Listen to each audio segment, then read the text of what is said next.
You are standing in your closet looking at a row of designer blazers you never even wanted to buy, exhausted by the realization that you are spending a fortune just to prove you belong in the room. There is a massive difference between building true walk-away wealth and buying the expensive corporate uniform required to play the executive game. And the most dangerous part, you have been trained to call it an investment. Meet Danielle, a 39-year-old VP of strategy at a mid-size financial services firm in Manhattan.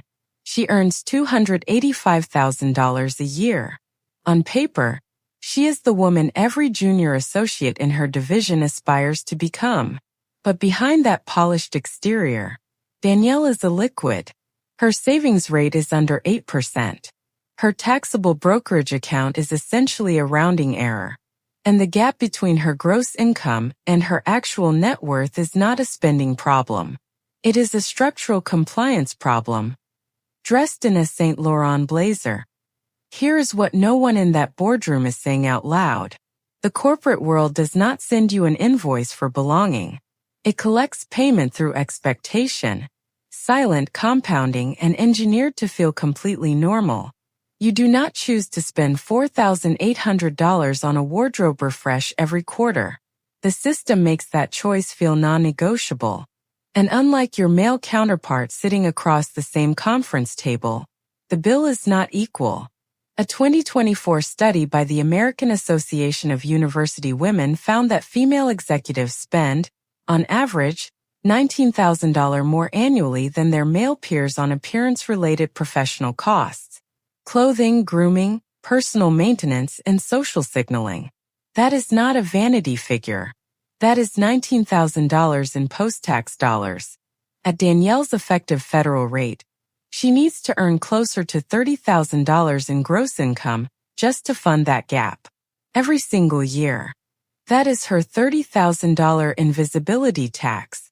The price she pays simply to be taken seriously in a room her male peer walks into wearing a $400 off-the-rack suit. Now here is where it gets structurally brutal. Every dollar Danielle spends maintaining that executive image is a dollar that never enters a tax-advantaged account, never compounds inside a brokerage portfolio, never builds the kind of financial cushion that makes a pink slip irrelevant. She does not feel like she is overspending. She feels like she is investing in herself. That reframe is the trap, and it is running across 4 specific patterns, for career standards that look like professional ambition on the surface, and quietly function like a slow leak in her net worth underneath. The first one is buying things just to look the part. Not because the thing is useful, not because she actually wants it, but because in a room full of women playing the same unspoken game, opting out of the signal feels like professional suicide. The Bottega tote, the first-class upgrade when the company only reimburses economy, the client dinner at a restaurant she would never personally choose.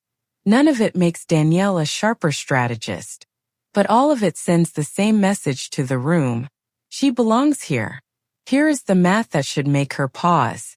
If she redirected just $1,200 per month, a conservative estimate of what she spends on these image maintenance purchases, into a taxable brokerage account earning a 9% annualized return, over 20 years that grows to approximately $671,000.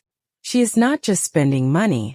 She is trading a future asset base for a signal that depreciates the moment she walks out of the room.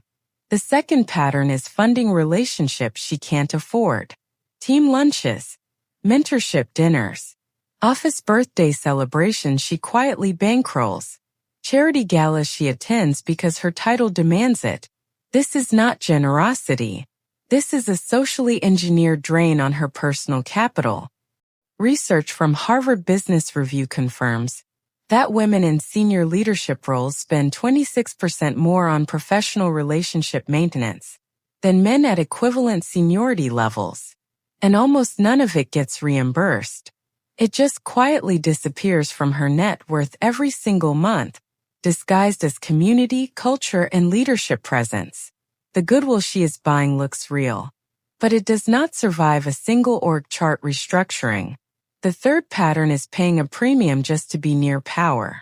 The right zip code, the right club membership, the right social circles that keep her visible to the people making decisions about her next promotion.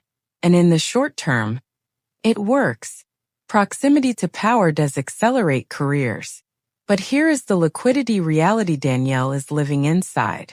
After federal tax, New York state tax, and New York City tax, her $285,000 gross salary lands closer to $163,000 in actual take-home income.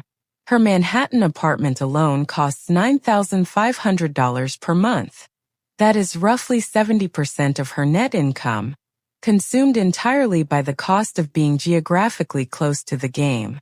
She is not building wealth inside that zip code. She is renting access to it. The fourth pattern is the most psychologically sophisticated and the hardest to see from the inside.